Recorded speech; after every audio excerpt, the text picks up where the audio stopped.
Hello friends, আমার গ্ল্যাডিওলাসে কিন্তু কুঁড়ি চলে এসছে। দেখো, এই যে। তবে এবছরের গাছগুলো কিন্তু বিশেষ একটা বড় হলো না, খুব তাড়াতাড়ি কুঁড়ি চলে এসেছে। আমি কিন্তু সেপ্টেম্বরেই বসিয়েছিলাম, তাও কেন এমন হলো তবে বলতে পারছি না। তবে এই যে দেখো, কুঁড়ি চলে এসেছে।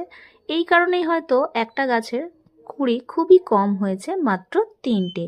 এই যে দেখো, আর অন্যান্য গাছগুলোই কিন্তু এখনো কুঁড়ি আসেনি, এই 3টেতেই সবে কুঁড়ি এসেছে।